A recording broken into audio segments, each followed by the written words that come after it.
there's this idea in some spiritual formation spaces of agreements. I'm going to make this agreement that I won't get hurt like this. I won't be exposed in this way, just like you would in a contract where you say, if you promise not to hurt me by exposing me, then I promise I will sign on this line that I will always prepare and I'll make sure that I'm never going to be hurt. And you just make this agreement of I will prepare and I will not be hurt. And then at some point, the Lord will say, I'm ready for you to let go of that shield, hand it to me, and we're going to go deeper. I'm inviting you into deeper waters. All right, welcome back to Make It Share It, the podcast where creativity meets courage. I'm Kent Rabelais, and I am joined, as always, by Lauren Chandler and Stephen Cooper. Hello. What's up? All right, we're going to do a new thing, and just all the new subscribers, seeing that on YouTube, glad that you guys are here. And I know that a lot of people have benefited from the episode with Jamie, and I think each of us have received feedback about that and certainly seen some things online. So yes, we're like also both, we're all just processing, I think, a lot of the good wisdom that Jamie brought in that episode, and thankful for him coming on to our show. So today what we wanted to do is talk about some of the specific creative challenges that we are all experiencing. And we're going to add some of these episodes in moving forward so that we alternate an episode with a guest and an episode just with us getting a chance to talk through our challenges with making and sharing, and hopefully also some of the good things that are happening in making and sharing. So with that little preamble, I'm going to just open it up to you guys with where you want to start. We were talking a little bit in the pre-roll about some things. And so this is not going to be an overly structured episode other than you've got the theme, which is what challenges are we, each facing as we try to make and share right now. So what do you got? Where do you guys want to start? Do you want to start with this podcast or do you want to start with creative things? You want to start with this podcast? Yeah, let's do it. So one, I don't think I ask myself what roadblocks or hurdles am I currently facing with the stuff I'm trying to make. That was the first thing. Maybe we should probably all be doing more. Ask each other, shoot that to a creative buddy that is doing something or trying to do something. But I just asked myself, like, okay, let's talk about Make It Share It for a second. And my first thought was, obviously, if for a show, I would say it's the guests. You got to find a guest. And then we have 4 then calendars that we're trying to get it nailed down and done. So I'm like, okay, that's an easy roadblock. I think that anybody would assume. So I went personal, and mine is questions. So I always prepare for these podcasts. Like I have little notes taped to my computer right here that people don't see. So what happens is I come up with these ideas for a guest of things I'd love for them to talk about, or questions I have specifically for them, or about a project they're working on. But then in the flow of conversation as it's going, even when there's a lull, it's like, oh, he finished a thought. There's the opening for a question. I won't jump in because my questions, like the 5 I have here, are just not at all in the same ballpark of where he took the conversation, he or she. So I feel like if I drop that question here, it's just like, yeah, okay, well, I feel like that would be the response. So I'm glad. This is where I'm grateful for the co-host. I think Kent is an amazing interviewer and a good question asker. Lauren, you're a really good question asker I'm listening to what they're saying, and now I have a question that totally makes this flow and tell a story. I feel like I'm just holding a bag of grenades. And it's like, but I prepped, and there's things I'd love to talk about, but I'm like, man, if I drop this right now, this is going to derail the whole thing. So I think my biggest roadblock is letting go of that and being more open to listening and just asking a question and not trying to force in pre-question. I don't know. I got too much in my head, and then sometimes I'm just sitting there. So that's what I'm like trying to work through for this specific podcast. I think that's so interesting, Coop. I wish you would figure out a way to ask it. I mean, before we started rolling, we talked about, I don't know how to say it, Lencioni. How do you say it? I think it's Patrick Lencioni. Lencioni, okay. I apologize if that is incorrect. If it's wrong, I don't know. And he has the idea of the 6 working geniuses, and kind of what working genius do you operate optimally? Like, what are your working geniuses? Where can you maintain it for a while? And then what's like really draining. There are two that are draining for you. And Kent and I, we think we share the top two, which is discerning and wonder, which are both responsive working geniuses, versus Coop, who has tenacity and innovation or ideation. I can't remember what the I is. And that's the ideation is disruptive. And so I think that's interesting that you can see it playing out even in our interviews, where I'm just waiting for them to say something that gets the ball rolling in my head that I want to know more about, because I'm really curious. It's that wonder, and that's discerning. Is this the right time? And so sometimes I want something a little disruptive, Coop. I think it's okay. I really do. There are times there's a lull and I'm like, I wish Coop would ask something. I know he's got something in his back pocket that's going to take it a different direction. That then I think because of Kent and my working genius, we can flow with, So just to maybe kind we of make that as an agreement that I can be a little more wheels off, and I'll just trust that you guys Kent can counter steer, because he's been doing that. We've known each other long enough. He's that really he's good had at to that. Counter steer me back on track, and Lauren could go with it. That's exactly Even if Kent's like, right. I have no idea where he's going with this one. Okay, so I'll just go bold. Go bold. Okay, I feel better about that. Okay. Yeah. Also, this is just an anecdote about interviewing. Is I think one of the great journalists / question askers in the world is Tom Rinaldi, who's a sports reporter. But he asks incredible questions. But I've read a lot about his process, and he and a few others talk about how they will prepare all their questions. They're thinking deeply about the person that they're going to interview and their story, the right questions, but then they completely scrap them when they go to interview them, whether that's in person, on a call. They do not keep them in front of them. Sometimes they even tear them up and throw them away, because they want to be so present in the conversation and where it's going. And so I think the point is just, I like what you're saying. You're preparing, which is totally how you operate in anything that you're creating, is like there's this preparation, but then it just letting it go and just coming into it and seeing, okay, I just need to ask this right now, because this is just fascinating to me, even though it's going to be a detour. And like you said, I can come back behind after a certain point and go, all right, let's steer back into the thesis of the podcast. Something that's been messing with me lately has been, whether it's Enneagram, all these things, like of way I'm wired. It's like there's some things that I agree, now that I have children, I see are genetic. Because when you see your 6-year-old do it, you're like, it actually, my wife the other day was like, makes me feel better about some of the things you do, because now it's not your fault. It literally is genetic, because your mini me child here is doing it. But then there's other things like the preparedness, I think, comes from my elementary school experience of having a very bad speech impediment.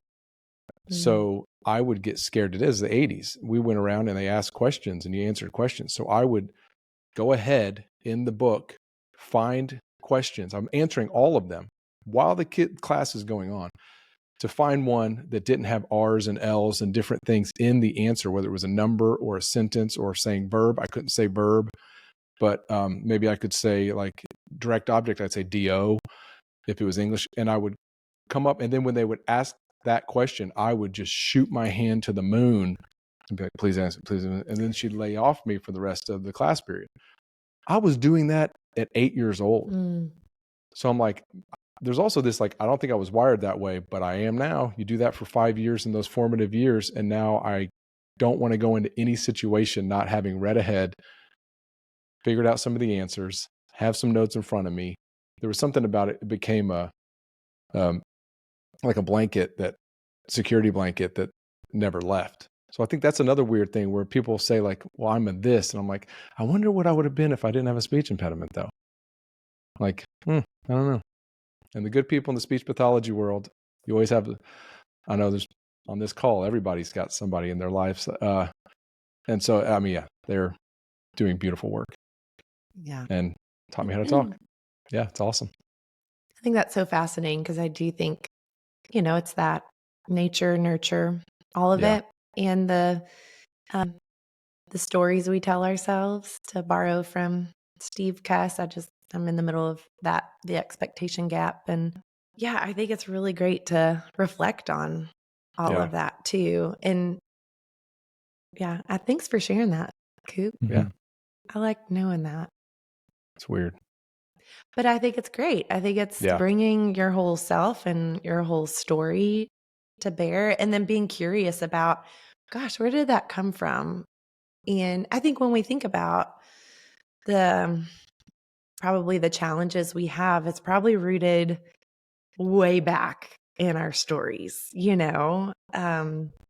of maybe we tried something and it went wrong, or it hurt us, or it scared us. And so we avoid it at all costs, or, we prepare and we have these coping strategies to keep us from feeling that way again, So, yeah, thanks for sharing that. Yeah. I think there's something interesting. Go, Coop. Go ahead, Kent. Go ahead. I was just going to say there's this idea in some spiritual formation spaces of agreements, just an idea that, I'm going to make this agreement that I won't get hurt like this. I won't be exposed in this way. And so just like you would in a contract, where you say, okay, if you promise not to hurt me by exposing me, then I promise I will sign on this line that I will always prepare, and I'll make sure that I'm never going to be hurt. And you just make this agreement of, I will prepare and I will not be hurt. And in that, there's some goodness that happens. It does provide a shield, especially when you're younger, that maybe you just couldn't take. It's a neutral thing that helps you make it through hard times. And then at some point, the Lord will say, I'm ready for you to let go of that shield, hand it to me, and we're going to go deeper, right? I'm inviting you into deeper waters. And so that's the picture of just the good father. I imagine that, at some point that might be part of your story too, with obviously preparation is great. And there are times where you do need to do that. There's just other times of going, I wonder what it's like to not have that and to move forward and just see what he does, in that kind of space. So that's just a thought I had as you were talking. Yeah. This weekend, I spoke at a women's conference in Virginia. And what you said reminded me of just even the process. I had an idea of what I was going to speak about, but I wrestled with God over. I did not have this feeling of, okay, yes, this is the message I'm supposed to bring. This is what I didn't feel super confident about it. I signed an agreement and booked a flight and they were counting on me, so I could not back out, Thankfully, the woman that was putting it on was very much, hey, you just ask the Lord what what you're supposed to bring, that he has for you. And I don't like feeling unprepared. I just don't like it. When I think about being a kid, I studied, I wanted the A, I wanted to perform well, I wanted to present the piano piece well and not make any mistakes. And you got counted off for mistakes, either in test or in a piano festival or recital. It was a detriment. Versus what I'm doing now is I want to honor the people that have asked me to come speak, but also weakness is not a liability. It's actually a strength in what I do. And so it was a really good process to have to step out in faith on Friday night. I felt like the Lord was like, share your testimony. And I wanted to write it all out so that I could be prepared and I wouldn't have any and I wouldn't go off on rabbit trails and I wouldn't look weak in front of the women. But I couldn't. Every time I tried to sit down to do it, I couldn't do it. I felt like the Lord say, I will give you what you're supposed to share when you step up on that stage. And it was very vulnerable and I felt very exposed. But I got up there and I knew he was with me. I knew he had prepared the people that I was speaking to, and I just did it. And it was one of those things I was like, this truly is something that I have to trust you. I have to be okay if people didn't like it. I mean, I wanted to serve people well. I had to be okay if people didn't think I knew what I was talking about, or that I just had to be okay with weakness to do it. And so when you talk about, creativity meet courage, I mean, I had to step out courageously, and the Lord met me there. But I felt like a little kid again, feeling really vulnerable and exposed. And I can't even access what memory in particular that hit on, aside from, y'all, I had a somewhat my girl experience growing up. I don't know if we've talked about this before, where my grandparents owned a funeral home. Have we talked about this? No. No? Okay. My grandparents owned a funeral home, and my mom worked there, and she was a great grief counselor, with she didn't have a certificate or any kind of training, but she was so good at meeting people in their darkest moments. But she would also do the makeup for the people. She didn't do embalming, but she did hair and makeup for the people that would lie in state in the staterooms, okay? And I, as a kid, would go in there and I would look at the bodies lying in state. So they're in the caskets and they look nice. They just look like they're asleep. And I was fascinated by it. Y'all, I'm weird. And so, but it was normal to me. I didn't know that wasn't normal till I think I brought a friend with me to go look at the people, and they're like, I'm good. No thanks. But there's one distinct memory I have when I do not know how old I was, but there was a chapel attached to the funeral home where they would have funerals if you didn't have like a church home or you didn't have a place to have a funeral. And it would be dark in there, and I would get up and I would find a Bible, and I would just start reading and just start preaching on the steps of this chapel. That was before I knew women couldn't preach, Um, just Boy. messing. Oh boy. Let's rip that one off. And then I would go up, there was an organ, and I would go play on the organ and sing. So I was like a one woman, I don't know, not show, but anyway. So that was the only thing that I really could access. But it was a matter of just getting over perfectionism, people pleasing, being ultra prepared.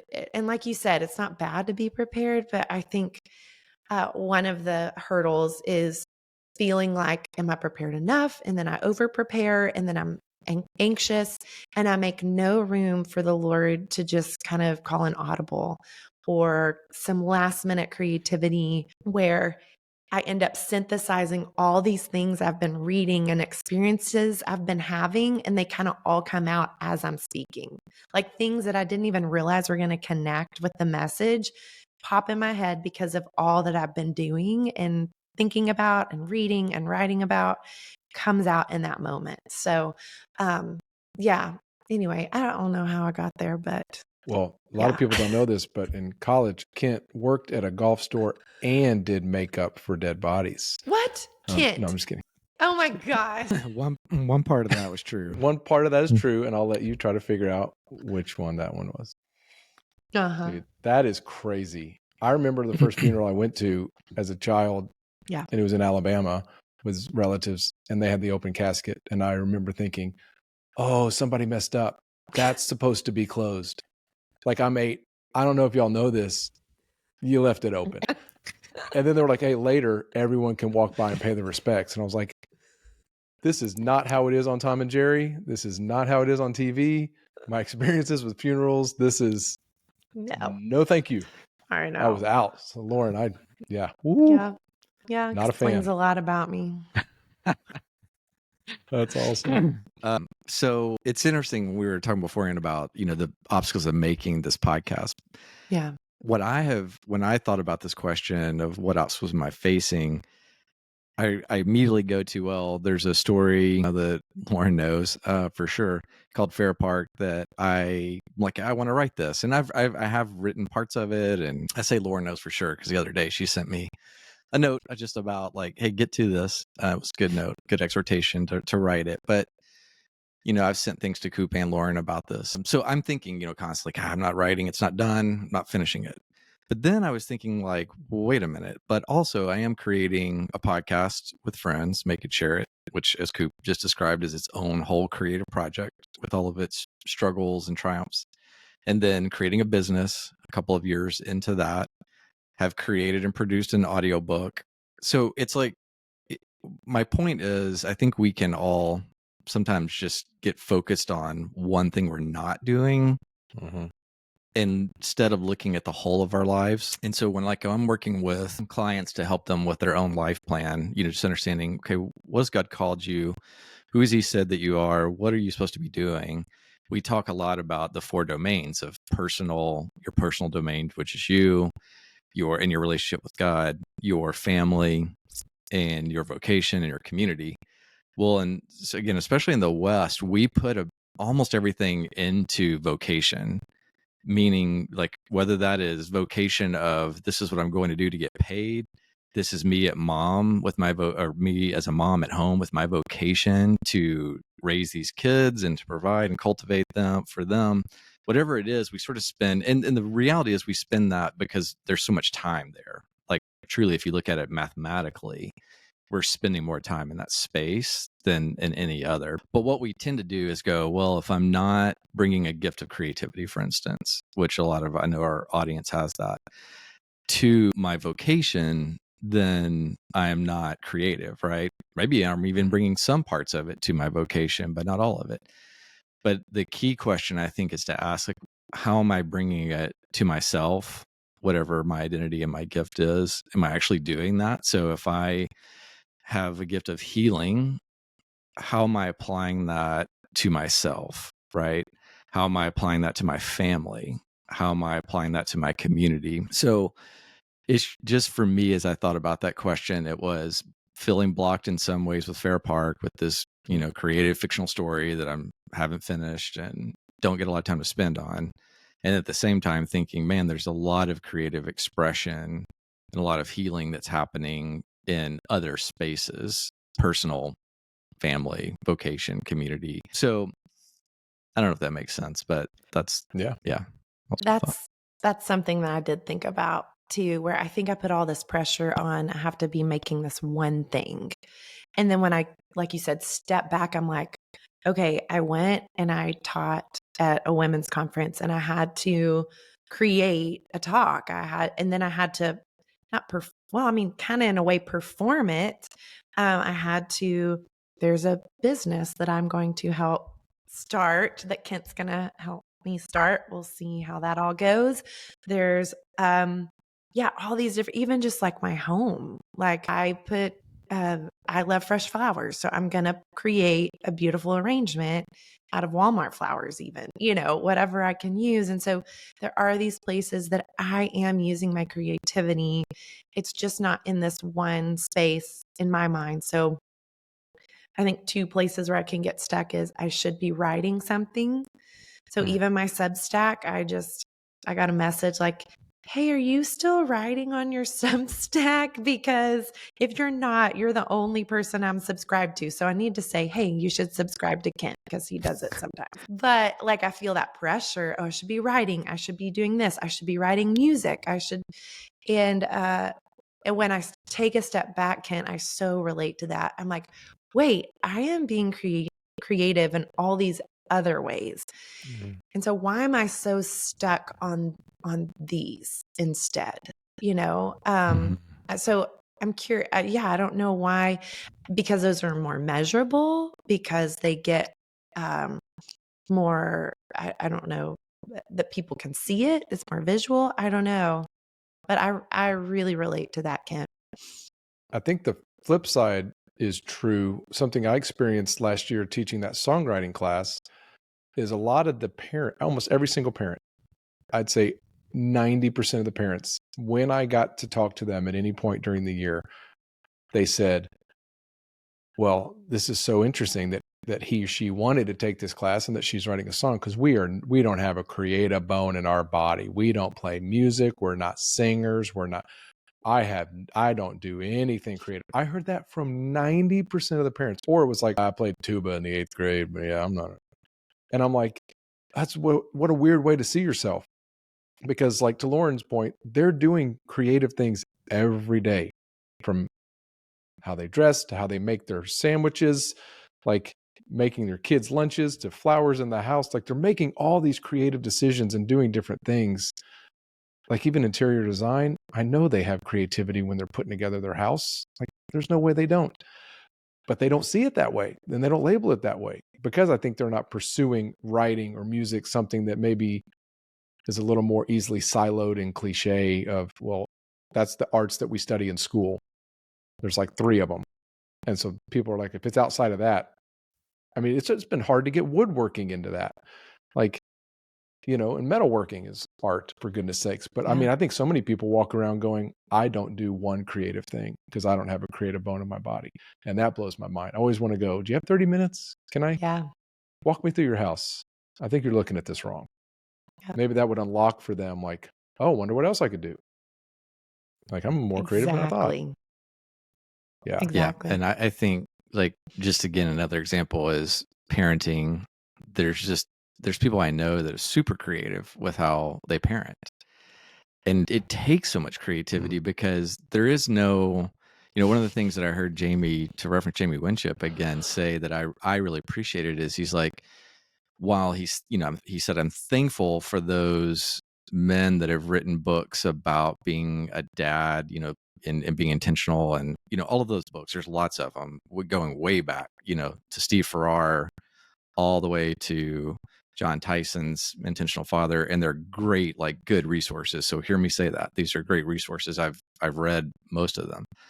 But what's hard is when you get a child who's not like, oh, I want to follow you. I would like to spend time with you. Like my oldest, who I love, but does not operate according to how these books say that it will go. So then I'll get discouraged. And what Jamie was saying is like, really, there's no example in the Bible where you can just point to and go, this is a good Christian dad. That's right. This is all you have to do. And so it takes creativity. It takes the intuitive mind. And so it takes this prayer with God of like, will you show me how I should parent my son? And then that's different than Jace, which is my middle son, because they are very different people.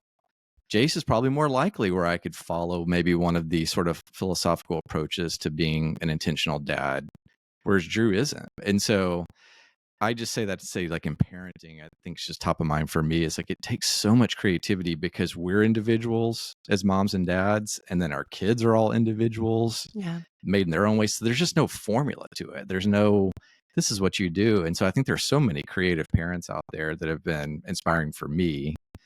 And so they're probably the people who would say, there's not a creative bone in my body. So just as another example. Yeah. Yeah. So I had a new one come up to me yesterday, or just in the last month or so, with some artists that I work with. And now that you've been talking, I think it works way more across the board. It's reacting to the third thing, as like I read it in the Marcus Aurelius, the Meditations book, like stop looking for the third thing. So it's like make it, share it, or our first 2 things. The third thing is the reaction. And wanting the Marcus Aurelius was like, you do the thing, you share the thing, you don't look for the parade, you move on. And this, the flip side to like music and movies are, I did it, I shared it, and now that feedback, good or bad, is messing me up from doing the next thing. It either fell on deaf ears, so I'm like, why would I do that again? Or the response was so strong, and this is where bands suffer the sophomore slump with their second albums of major bands that came out of nowhere, especially in the 90s when people were making albums. It was like they got so in their heads. They're like, well, the audience loves this. We don't want to be only that. We want to progress as a band and make a different sound, but the audience won't like it. They expect this. Okay, we'll do half and half. And then the album's horrible. So I thought that was an interesting thing. Like even us, like we had a podcast with Jamie that got more eyes and ears than previous ones. And it's hard not to, you see it and you're like, whoa, and you're getting text messages and you're getting this response. And it's like, what do I do with that? And I think the one thing that I've been seeing from some bands I've been working with is it's great if, like in this case, it spurred us on to make, hey, we should do even more episodes where we don't have guests, and like we have more conversations to have, versus what I've been seeing with the bands is we don't know what to do next because the audience is telling us this, the market's telling us the opposite of that, and what we want to do is on a fourth plane. So, I mean, good grief, we're going to spend money and time and put this thing out. Like, what are we supposed to do here? And I was like, you're chasing the third thing. Like, do what you want to do, make what you feel like you're here to make, tell the story that only you can tell in the way only you can tell it. And the sharing part, again, I think people mess up is it's not share to the world to get the world's response. It's just share. So it might be one person or five. You never know what thing you're going to make. And then don't sit back and wait for the parade. Go make something else. So I thought about that late. It was like, that's been in my mind, trying to encourage them in that way. Yet at the same time, it is a business. But then even experiencing it right now with the podcast of like, what do we do with this? This is weird. I don't know. It's an interesting, but I thought that it was interesting that the Marcus Aurelius called it the third thing. The third thing. And I was like, that's an easy, concise, in his meditations book. They're all so easy and concise, but that's such a great, hey, Coop, don't chase the third thing. You're thinking too much about the third thing. I have a question. I mean, it's along what you're saying, but I'm just curious. It popped in my head. Like, who do you think started like the award shows and why? Do you know what I'm saying? Like the Grammys, all that. Do you know? Well, I could tell you the thing that I've been thinking about the awards stuff lately that is so funny to me, because I work with people that have done music at a much higher level than me for a much longer time and made significant money at it, but maybe don't have a Grammy. Yeah.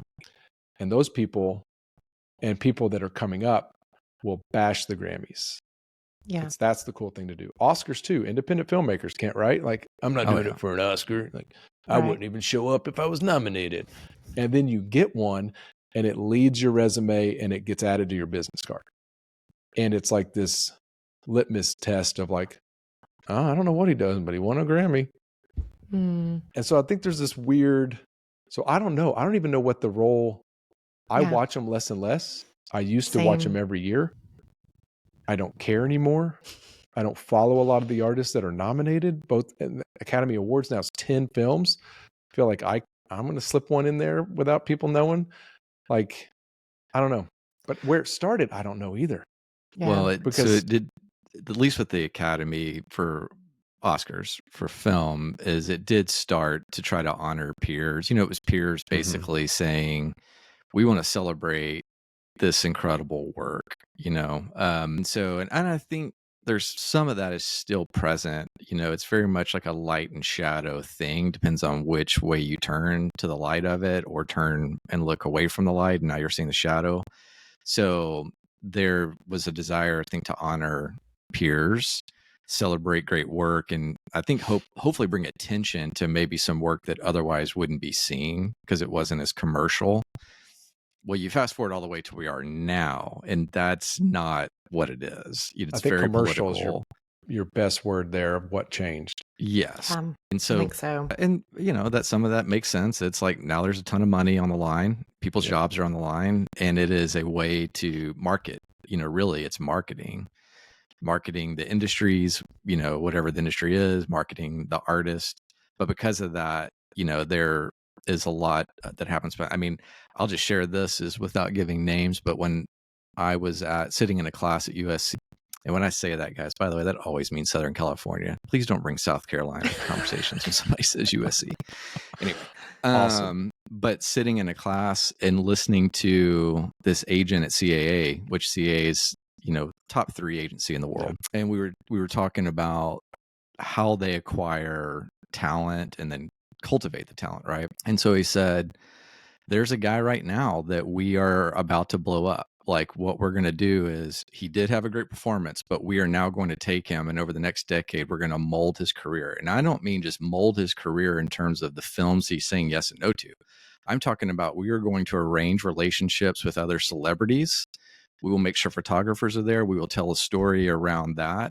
It will have a rise and a fall to it where they, are together and then they break up, and all of it will be chronicled. And all of it is part of the overall package of how we're going to craft this person into a star. And so, and you would know the person if I said the name, but I'm not going to do that because already seeing CAA could narrow down, and I don't want to betray the confidence of this guy. But, and this guy, anyway, no, never mind, because that would betray who he is. The point is, it was stunning. It was just one of those kind of naive, like, I loved E.T. growing up and I want to make movies. And then you get there and you're like, some of that's still there. That's the light. But the shadow was that side. And it was a punch to the gut. Yeah. And so right now, a lot of the award shows are just part of that plan. Now, they don't plan don't hear me wrong. Like, they don't know what movies are coming all the time. There are indie movies that come up and they're beautiful. Somebody made something, they shared it, and everybody's blown away. Right. And it was not on anybody's roadmap. That absolutely happens. And then I think those movies rightly get celebrated and honored. It's just it's light and shadow is probably the best way I can sum that whole thing up. But they started, Lauren, I do think they started with a pretty noble intention, is to just highlight and celebrate great work, try to call each other up to excellence, and then cultivate that as a nonprofit. But it's just gone awry since then. Yeah. It's too bad. Mhm. But, So and I wondered, go sorry. ahead, Coop. No, I have you go. a new, just in the last month, roadblock to all my creativity stuff, like any of it. So it's always life. Like, life can, steal your time, kids, work, all those kind of things. But this is my first time that I haven't logistically had a space to create. So I'm in between offices. I moved out of my office here so that my girls each have their own room. They're in junior high, they're teens. And I just thought, I grew up with two sisters. I know how this play ends. Let's get them some space. They already share a bathroom, so we're going to have some, again, I've been witness to all of it.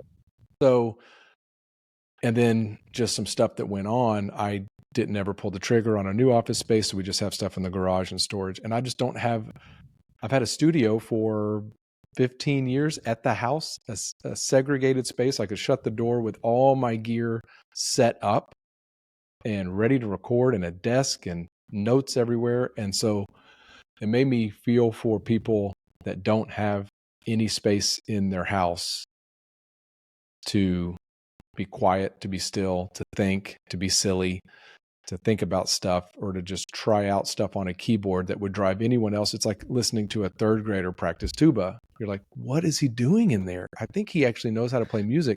It does not sound like it. And I'm like trying to find a sound or a weird part. And I'm like, I can't really do that at the dining room table, which is where I am right now. So logistics, I'm like, good grief, that's a problem that I haven't had to solve for a really long time. And so it'd be interesting even to hear from people that listen to the podcast. Like, I bet some really creative answers have people, like I did Megadesk, which is my little silly thing that I'm working at. Megadesk. Megadesk is awesome. I think we need to post a picture. We need to post a picture of Megadesk. I'll take a picture of my exact setup of where I am right now. And it's really funny. And it fits in the utility closet. It's next to the vacuum when I'm not using it. So I'd love to hear in comments or anything else in any platform, people going, I work in the shed that has my lawnmower in it. Like, I just want to know where people are working logistically when you have children and it's a madhouse, and you have no space, which is crazy. Yeah. So that's where I'm at. I'm trying to steal my time when I can in spaces that I can. Yeah. That was so where I'm sitting right now is our office space that we renovated, I think a year and a half ago. And I thought that would solve my problems. Like, oh, I have a space to do it, which I do. Look, I have a space I don't have Megadesk, but I do have a setup here that I can record the podcast with you guys and other podcasts. But Matt records the Overcomers podcast here. But I think my biggest roadblock probably is just time. It's just life. Like what? And then I like people, and I like spending time with people. Not all the time. I get drained for sure, but want to have that coffee with them. I want to catch up and know what's going on, and probably have a little bit of a counselor's heart in me. So I want to just hear from people, and then just where we are with our kids and Nora, just things going on there. So I feel like I run out of time. And then I think I narrow down what making things, kind of going back to what you talked about, Kent, earlier, and I followed up on what the creative process needs to look like for me. And going back to that response, I'm more of a responsive person than I am disruptive. And so I'm going to respond to things and create out of responding to things than I am to, okay, I want to write a song about this, or I want to write a book about this. And so I heard John Eldridge talk about his writing process, and it was so encouraging to me because I was like, I can get behind that. And he's written a lot of books, so I don't probably have as much bandwidth as he does. But he talked about how it really has to be a process with the Lord. He talked about it can't be something that I do for God. It's something I do with God. And so he talked about, signing these book deals and saying, I'll sign a 2-book deal, but I can't tell you when the second book's going to be ready, because he has to like live it and listen to the Lord. And kind of what I do is I have all this input of just life and conversations and people that I know and books that I read. And it just I'm just accumulating all of that, which fits in with my personality. I've got high input. Like, I want to know all the things. I'm wondering, like, how did the, award show get started? Where'd that come from? And how is that serving us well? And how is it not? So there's the discerning piece. And so, but there will come a time, I know it's almost like being pregnant, where there will be a time that I start feeling the contractions for something to be birthed that is more a song or writing. Even though I'm doing all these other creative things. But I think the roadblock for me can be that it has to look a certain way, instead of just, hey, it's a journey. And there's going to be stuff that is being knitted together in places you can't see, but you can feel it. You can feel it's happening. And there will be a time that it'll be time to deliver this thing.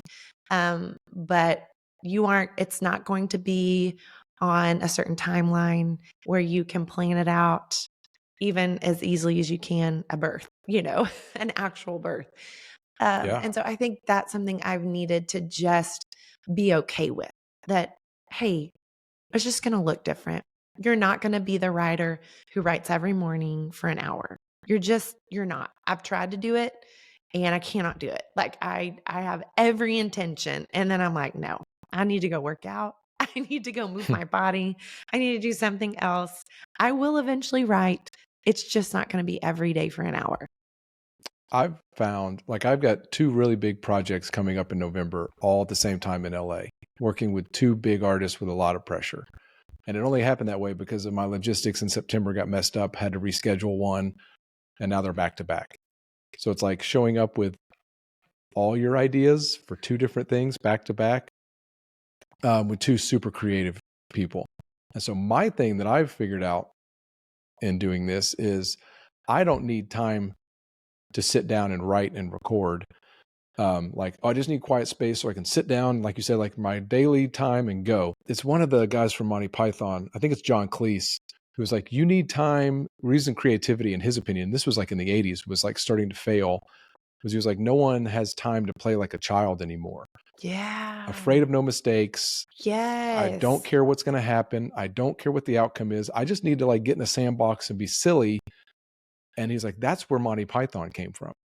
And so for me, I don't need time with a pen and paper. I need, I call it like I need time to be really weird in a room with a bunch of toys. But that time itself is only productive if it's been preloaded with like I think you're cultivating creativity, like your life feedstock is what I call it. Like, if I'm not listening to good music, if I haven't seen a good play, a good film, been to a museum, if nothing's going in, if I'm only hearing the same Sabrina Carpenter song in the car over and over when I'm driving my kids to dance class, then I sit down and all I hear is Sabrina in my ear. And I'm like, I don't know what to write. And I'm just sitting there staring at a pen and paper. I don't have anything to say. But when I go the John Cleese route, Monty Python, and go, I've never seen anyone put these pedals in this order. I've never seen anyone put these pedals on a synthesizer because they're literally made for bass. They say bass on them. I can't sing, but if I sang into a synthesizer, going through bass pedals while playing like a child, trying to mix Legos and Lincoln Logs, things that don't mix, but I'm going to build something out of it. And that's the most 80s reference you guys will hear for the day. Lincoln Logs, Google it, kids. Yeah, we made log cabins. That's the toys we had, you and your iPads. So that's where I need it. I need childlike weird time. And so preparing for these two big, like a 7-day trip in LA where we're going to be creating, and I'm writing with two of the weirder people that are my heroes. I don't need 30 days of prep where I have 30 minutes a day. I need 3 days to be weird and I'll come out with like 50 ideas. And those are the ones where when those creative people hear it that do this for a living, they'll go, never heard that sound before. You're like, yeah, you should have seen what it took to get it. It's really weird. Like I wasn't like, ooh, I think he should have like a Sabrina sound, but mixed with him.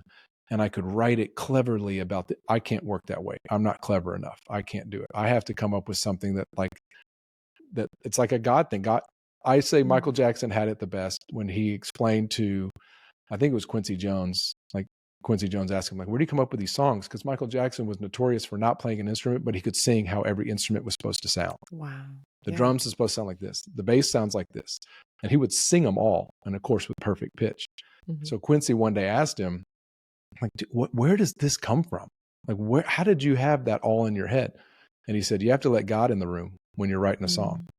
Mm-hmm. And I was like, see, that's what the people that can get really structured, that's what you're missing. Yeah. And so John Cleese called it childlike wonder. Michael Jackson's like, you got to let God in the room and be like, what am I supposed to be doing? What's this supposed to look like? And not with an audience in mind and not with a clever twist of phrase that you want to work in there because you think it'd be good on the radio. So I'm always like trying to tap into the super weird artist side instead of the structured, I need 30 minutes today to write down ideas. And if I'm at a concert, I'll get the most ideas that I've ever had. Interesting. If I go see a show, like I'm seeing Men at Work this week, which I don't know if I've wanted to see Colin Hay. I think we talked about it so much on Hurdle. I'm seeing him at the Longhorn Ballroom, one of the most famous redone venues in Dallas history. The only place that the Sex Pistols played in the state of Texas in the 70s. This place is amazing. They've redone it. And I am sitting front and center. Like Colin Hay might have a restraining order against me. I don't know. But I am so excited. And I guarantee you, I'll try not to be rude, but I will have my phone out and my notes app open because as he and the Men at Work band, and he performs with his wife's the opener. Oh, nice. Their niece is Sia. They're a creative, amazing family. So when they're doing stuff, I'm going to get a million ideas for sounds and lyrics and vibes that I'll just be sitting there making notes. And he's probably like, that guy's texting.